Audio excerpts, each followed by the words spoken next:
Welcome back to Locker Room Dads, hosted by myself, Pat O'Donnell, punter for the Green Bay Packers, alongside my guy, Josh Brenzo, brewery owner and Cleveland fan. I'm going to throw that out there. It's football season. He is distraught, ladies and gentlemen. He is absolutely distraught right now. The Guardians lost to the Yankees. And I'm just going to open this floor up to him because it is a podcast just with me and Josh right now. We're going to go at it. We're going to talk on some subjects. We're going to talk about spending time with your spouse. We're going to talk about the diseases and sicknesses that kids get at preschool and daycare. And we'll finish it up with probably some hard-hitting questions at the end. We're just going to spitball. We're going to have some fun with this one. But, Josh, the floor is yours, man. This is a fresh wound right now with the Guardians. And I'm just going to let you take it over from here.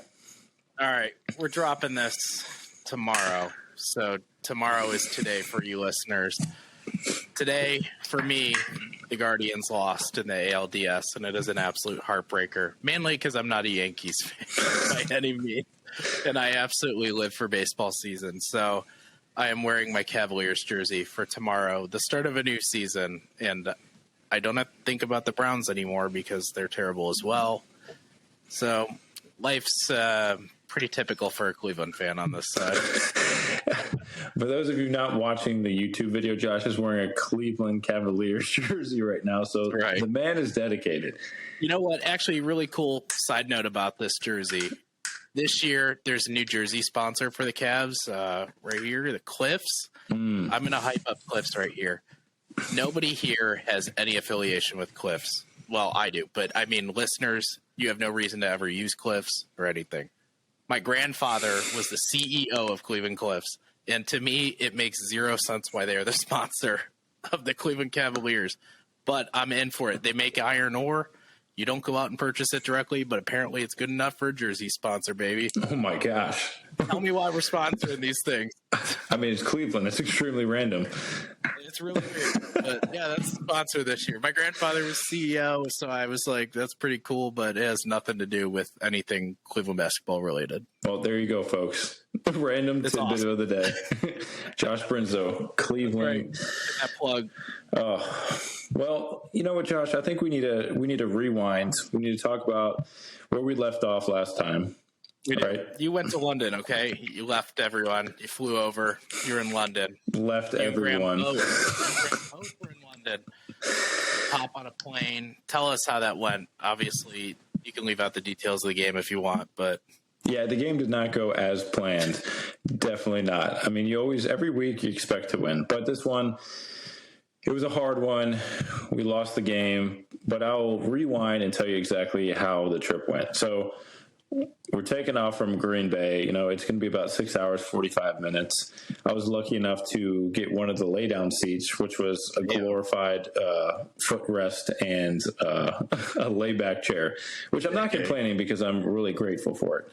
And, you know, we had to sleep, do our due diligence, get as much sleep as we possibly could.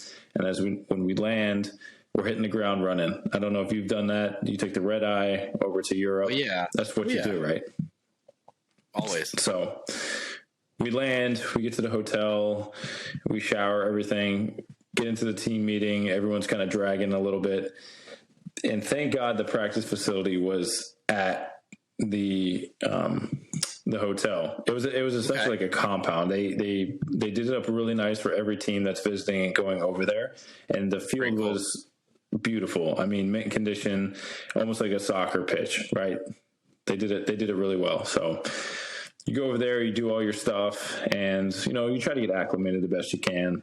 They let us, being Friday night, go into the city if we wanted to. Some guys, it was about an hour and a half each way to go into the city and then come back because we were staying out in the suburbs, you know, less distractions, things like that. But, I mean, some guys had some appearances, including A.J. Dillon, who was gracious enough to sign this for me. I don't know if you can see that.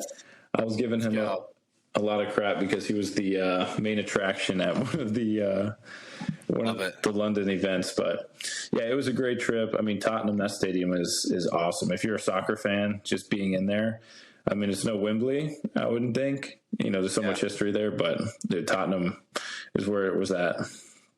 I mean, it's a brand new stadium, right? I mean, it's built for football as well, both footballs. So it's a pretty cool place. Yeah, if I could paint the picture, I know you were going to go over there, but we're not going to dive into that because life got in the way, as it does having kids. But everyone around you is wearing some type of jersey of another team, right? Like, it's pretty weird. We were the home team, which is really cool. I mean, it's the end zones were sprayed Green Bay. A lot of our fans were there, but when you look around, you're seeing all these different jerseys, which is, probably what I would expect not being there, but I've been there before. Right. But I think a lot of the guys, first time experience, they really enjoyed it. But yeah, it was just a lot trying to get acclimated that quickly and then to play a game. Yeah. Yeah. And then you turned around in 3.5 days, right? Essentially. Yeah. Yeah. I mean, it's tough. I mean, I think it's tough just alone, like if you're going on vacation, because, you kind of get like kicked in the head with jet lag and all that. But overall, good experience, not the outcome we wanted. So that was the fast recap. And the flight home was pretty bad. Like everyone's bags got basically flagged in TSA. I thought it was a flawless system. They had this huge thing where like a conveyor belt and the machines like spit in the bins. And I'm like, oh, this is going to be so great, because we're traveling with 100 plus people, in our travel party. All the bags are getting flagged. This is after the game. It's nighttime. Oh. So we were like late for like departing essentially. And it took us longer, like 7 hours and 45 minutes to get home. And, it was just the cherry on top, but that's brutal. Listen, I'm not complaining. I'm just explaining to the people listening on the show what happened. I'm curious. Did they say when you're coming in back from the game, and you get to the U.S., are you going through customs with everyone else, or you get your own kind of separate area you go through? No, that was a good question. So when we landed, we had to go through customs. But it's like expedited now. You literally put your passport, you scan it, they do your face, and, that's it. But coming home, they basically had a guy on the plane that was literally just looking and making sure ID matched. And that was it. Right. Yeah. We like that. So that was expedited. That was very Green Bay fashion. Yeah, that's good. Well, let's jump into the kids stuff. You mentioned sick kids, okay? Mm-hmm. Billy's got hand, foot, and mouth, everyone. I'm going to tell you. It's not a laughing matter, but the way you said it. Well, I'll be the first to admit I told my wife she doesn't. And I said, no, she's good. Like, trust me. And being honest, she really is. Like, she's good. But the doctor today told us she has hand, foot, and mouth. So going around her class, I honestly don't know anything about it other than it's some bumps and it can spread through kids more so than adults. But I'm pretty sure Palmer had it. So I'm kind of curious what I do. Yeah, we were talking about this off air, like things that, came up in the last week. Palmer just went through that. And I think it's so common because the teacher was like, oh, it's super common, blah, blah, blah. And we go to the doctor, and the doctor actually made it seem way worse than it was. I mean, she was drooling. I mean, we thought her teeth were coming in, like her molars were starting. Yeah. And it was nonstop. Like her shirt was like drenched. So I started seeing like a couple little lesions in her mouth, and that's the clear sign that hand, foot, mouth, whatever. So the doctor was like, yeah, it's all good. Like, it doesn't really affect adults too much, but man, if you get it, it will rock your world. So this is like, I know, I was like, and I'm going on the London trip and all that. And that's like the last thing. I was like, well, I kissed her. She slobbers all over me all the time. So I'm like, I got hand, foot, and mouth. I'm going to bring it into London. This is great. Could you imagine? But all is good. Everything's good. Yeah. I mean, it's a viral thing, right? So you can't take anything. Yeah. And it just. Yeah, they're like, you just got to like give her a couple baths, make sure you're cleaning things. It spreads from touching or saliva or whatever. So. Just be clean. What kids do in daycare. I mean, it's like nonstop touching and poking and slobbering. Yeah.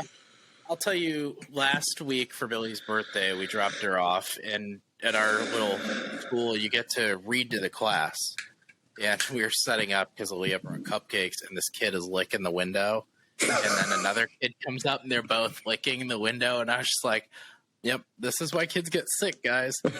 And you sent them to a private school, right? You sent her to a private school. The kids are looking the window. Like every morning we're in there, and they've got the AC on in the rooms, and they've got this courtyard where all the kids can play. So there's like fog on every window, and all the kids like wiping it off. But apparently these two kids like licking it off, and yeah, I don't know if I'd be too thrilled if that was my kid. I mean, yeah. It's probably not the parents' fondest moment. Their kids licking the windows like that. I mean, I'm sure our kids at some point are going to do that. I'm sure Billy's done it. I just don't know. So, I mean, having a boy is probably going to happen. Yeah, there was two boys licking the windows. So we have that to look forward to, which is nice. Yeah, we do. That's when you get the little spray bottle.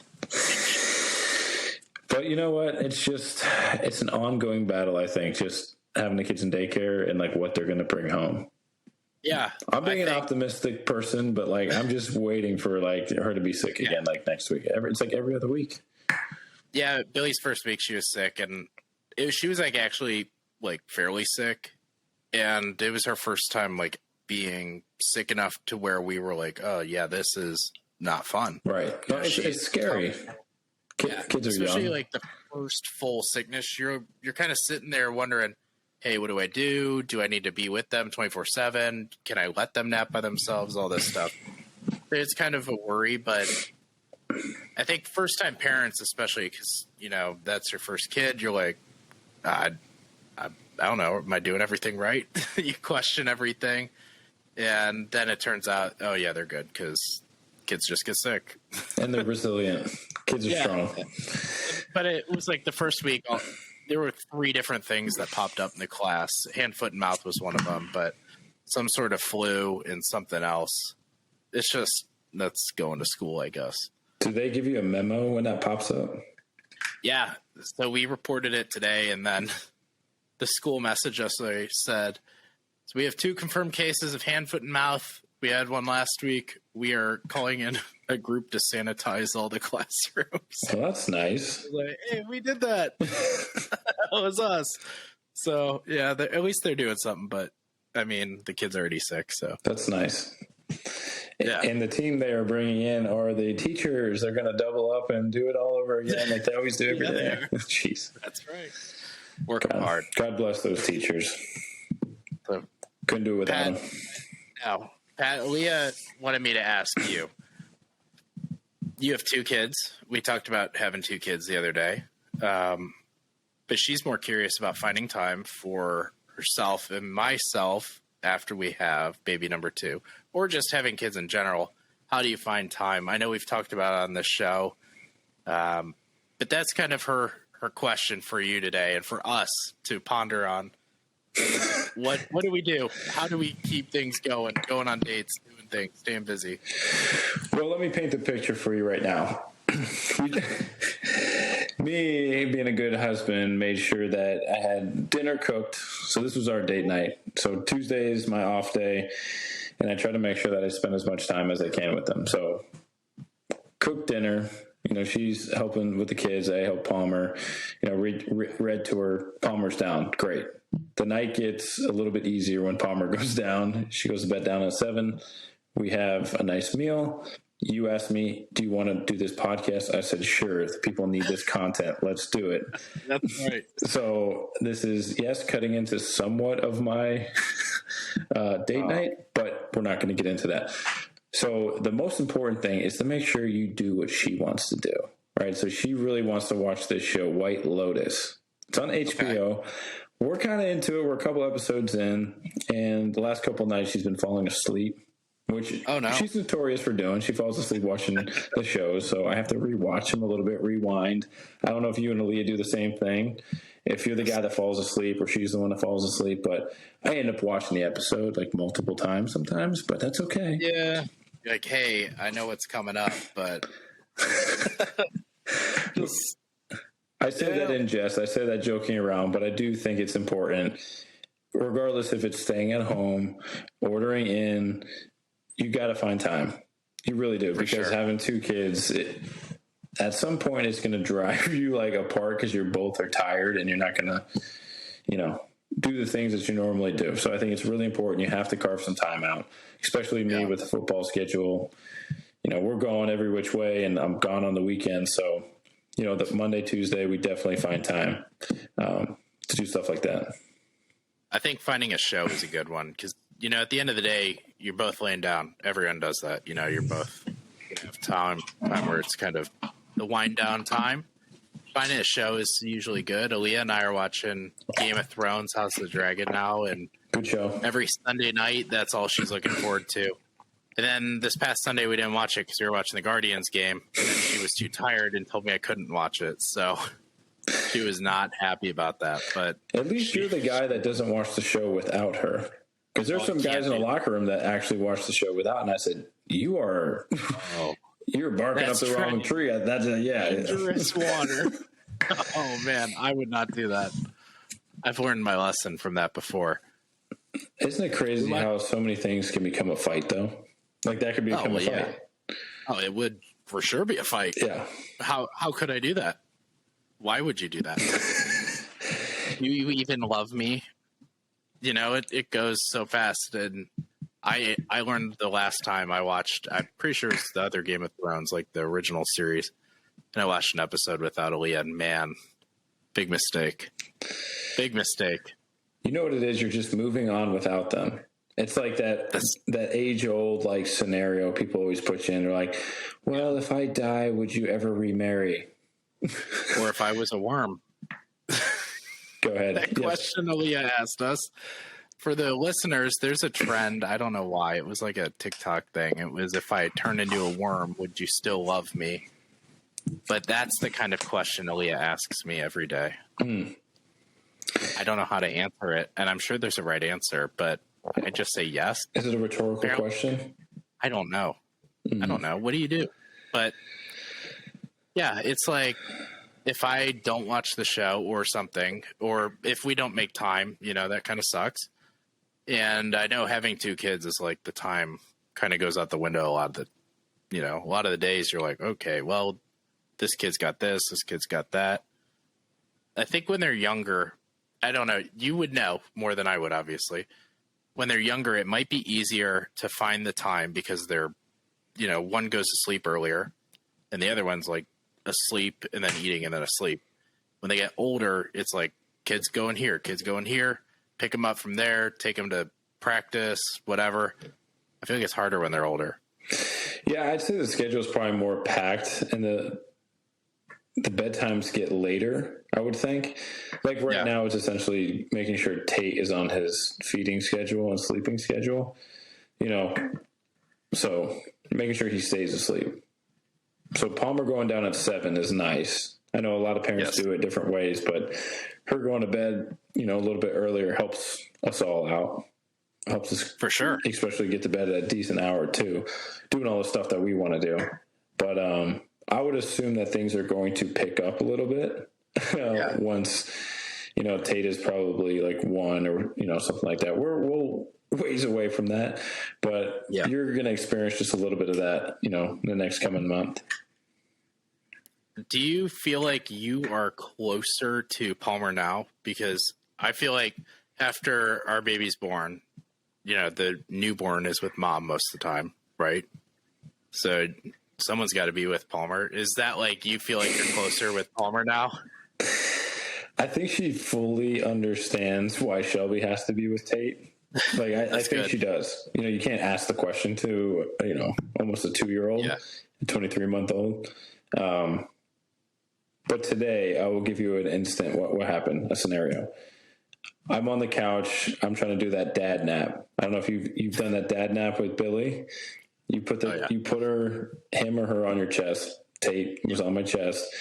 We got the blanket. Everything's good to go. He starts like nodding off, has the passy in. Everything's great. Palmer sees me with him, and she starts coming over, and she has a book in her hand, and she's like, "Dada, Dada," and she's like screaming, "Book, book!" Like she gets on the couch and like sitting like next to my head, like the closest that she could possibly be, and she's like draping the book like over my face while Tate is on my chest. So I'm like, "Baby's sleeping," and like she did not care. she wanted, Oh, man. she wanted to be front and center at that moment. So that's, what parents are going through, Josh, that have two. So I'm just prepping you, it's probably going to happen. So, Man, I'm in for a big change here. I know. I know it's coming. One's a big change. It really is. But once you go from 1 to 2, people say that's like the biggest challenge. People say anything after 2 is like all the same. That's what Mason said. And I mean, he's got 5, so he would know, right? Yeah. I think it's different. If you have 2 under 2, I think that's challenging. That's a lot of work. Like if they're spread out, by 2 years, Yeah. it's a little bit easier, I would think, because they're in school at that point and everything else. So, yeah, like Leah, she's 13 years older than her brother. I feel like as a parent, I'd be like, dude, you're 13. Hey, we're going to pay you babysitter $10 to babysit him, take care of him, whatever. And she like helped raise her little brother. Yep. That's a pretty good situation. You got a built-in babysitter. I don't think we're going to have that luxury. I don't think so. I'm done. I know everyone here knows I'm done. Pat, I don't think you're done. You might have to get that gap where Palmer can be like the babysitter. Just really push it out for like 10 years. Well, don't do that. No. I mean, that's 13 years is babysitter. crazy. I mean, she's got to be at least 12, right? 6 years old. Okay. That's a good gap, right? She can at least help. I will throw that out there to the wife and see what she says. Don't say it was under my recommendation. From this podcast I listen to that advises. Really great podcast. Great advice there. You'll have to listen to it. Yeah, I don't want to be making any marital advice. You could. Really fall. Not like that. It could be our next segment we could jump into. Oh man, marital advice from Josh Brunzo. Listen, there are definitely some good things to know about marriage, and I think being married is probably my favorite thing ever. I mean, seriously, it's awesome. You have a partner to come home to every day. But the best part about it is you're always learning something new about the other person. This little rant, by the way, but you're always learning something new about the other person. And I don't know, like, even if you have like a best friend or a brother or sister, to find someone that you met like through no connection, basically, other than like meeting them, like they're not related to you. It's kind of cool to like discover all that crap. And then you have to learn what balances everyone out. And then when you have kids, now you have to find out about how do you balance it out with the kids. So we've learned that Billy's thing is she likes animals like crazy. So we took her to the Palm Beach Zoo. Also, their membership there is dirt cheap. Anyone listening in the Palm Beach area, buy a membership there. Totally worth it. The zoo is actually really cool. But Billy went ballistic, and we had a great time. And that's the thing. We found out zoos are Billy's thing. It's all of our thing. Awesome. And Leah likes animals too. Yeah, it's awesome. It works out. All three of us had a great time. We had a blast. My mom went with us. Like, it was a great day. Oh, that's great. Yeah, I never really understood why a lot of parents went to a lot of zoos. They always go to parks and zoos, and now it's like a daily thing. Like, how many times do we go to the park? The zoo, not so much. I don't have a membership. Not a lot of zoos in Green Bay, Wisconsin. Yeah. But yes, if you're in Palm Beach, that is a really cool zoo, by the way. Would recommend it. I've never been. It was great. Really good time. Man. But that's Billy's thing. I'm telling you. My wife and I, when we were dating, we would go to zoos together. I don't know why. We just both like zoos. We like animals. And then Billy goes ballistic over animals. So pretty good. Can't beat that. Also, her favorite animal of the day was a white alligator. Wouldn't have pegged her for liking a gigantic lizard. But did she say that? She said gator and lizard. And that a girl wanted to pet it. She's a Floridian. She's a Florida girl. She really is. Is a Florida girl. Oh yeah. The airboats in the driveway. Gosh, that's next step, that's man. Weird. That's next step. I mean, I'm sure a lot of people are familiar with Florida Man. Yeah. Yeah. Florida woman. That's gonna be Billy. Yeah, that's Florida, all right. She's gonna be the wife of Bobby Boucher. He's from Louisiana. Thank you very much. I'm kidding. But he does like some gator. Nah, it was good though, and I think as you kind of grow with your children, you learn their likes. Mm-hmm. So like Billy sees me with my golf stuff, and I find it hilarious because we bought her a little golf set, and this past weekend was her first time actually like trying to swing it, and that was a nice little moment right there watching her do that. That's a proud dad moment. I mean, it was not good by any means, but to see the motion coming along, I mean, she might have better arm motions than I have, so there's some positives here. We can work with that. Let's do it. South Florida is the place to be to teach her. Make sure she gets that scholarship. She will. We're coming for it. We're going to go to Baylor. Live tour, hit me up. We're going. I'm getting Billy on the live tour. But yeah, I mean, that I don't know. That was like a cool thing. Is like she picked that up just from watching me, and we bought her little clubs, and she actually showed interest. And 2 years old, they kind of start knowing what they like. No, that's good advice, Josh. That's really good. Know your kids, find out what they like, and do it together with them. It's awesome. Yeah, you have to. And if it's frozen, it's frozen. So for any dads listening, get ready for that too. Mm. I think it's a good movie. Well, yeah. I mean, yeah. I have some certain knocks on Frozen, but for another day, I'm sure. Yes, it is. Pat, I want you to close us out today, but I want you to close us on a tip for first day of daycare. Okay, because I know this is a really random question to pick. The first day of daycare is super hard for parents, probably more so for moms than dads. I would agree with that. Yeah. So just going on my experience, right? So we got Palmer here in daycare. It's essentially school, to be honest with you. It's school. Like they teach them nonstop. But I was there first day drop off, everyone's making sure they look appropriate. The wife's looking like, that she's not a terrible mother. I'm looking like I'm not in just a hoodie and sweatpants. Like a father that's just trying to just offload their kid.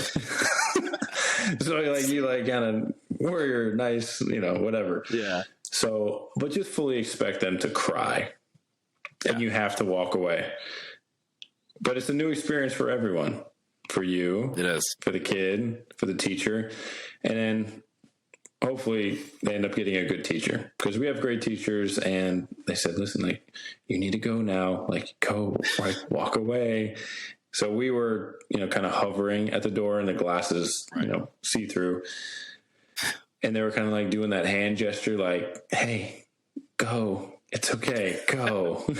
But yeah, I would expect day one, kid's going to cry. I mean, Palmer didn't cry. It was day That's two. Good. It was day two. No. The first day she was oh, this is new. This is fun. And then we picked her up. Everything was great. And then day two, we're what the hell? Why did this happen? She was great. Oh, you like this? But I just chalked it up every day is different.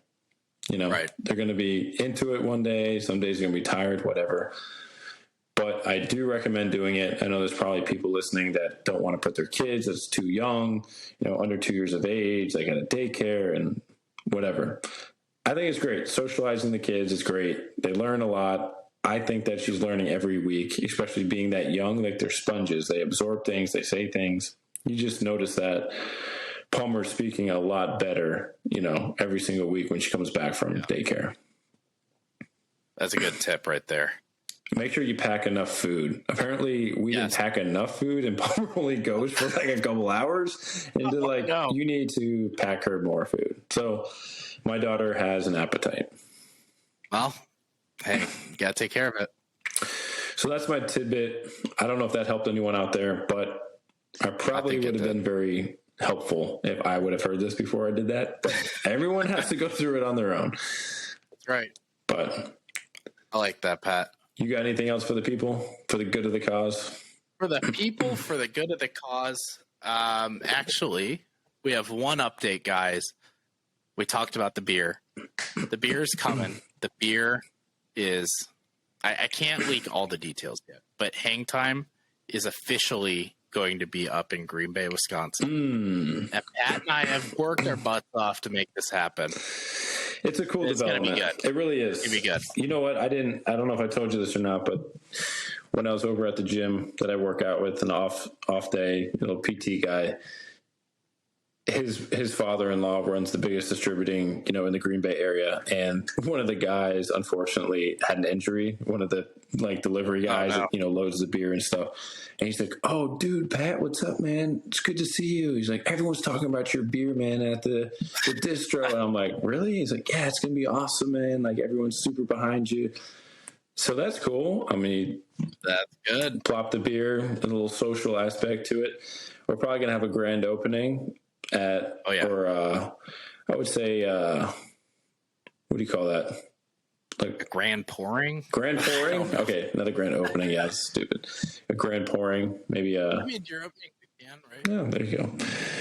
Probably do that here in the next coming weeks when we finally get this thing in our hands, Liquid gold, baby. But yeah, that is a good update, and we're probably going to throw some T-shirts out there, too. We're going to get some T-shirts going. It's going to be fun. November, we're dropping maybe No Shave November. People in Wisconsin, they love their beer, and they love beards. Facial hair. Two things they love. I could join them. Yeah. So maybe Stormhouse, we'll get some shirts down there. Yes. Have fun with it. Will. But that is the update. That is the update, people. If you'd like us to close us out, Josh, I will do that for us. Close us out. We'll close us out. Everybody, thank you for listening to Locker Room Dads. We do drop every Wednesday. We will have some type of banter between me and Josh, or we'll have a celebrity guest on the show. You never know who it's going to be, but we do appreciate you guys listening. And until next time, guys, we are out of here. Later.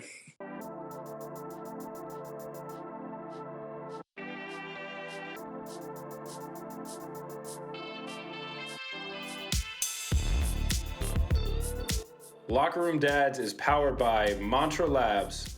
After my buddy Nick Foles, Super Bowl MVP, recommended this amazing new nutrition line to me, as a professional athlete, I had to listen to hear what he had to say. So let me tell you, Mantra Labs is an absolute game changer. For all you dads out there looking to have more energy, better hydration, and better sleep, look no further. Mantra Labs is the stop for you. So we've actually partnered with them, and they provide 25% off everything on their site. So go visit them at gomantralabs.com. Enter Locker Room Dads with no space for 25% checkout.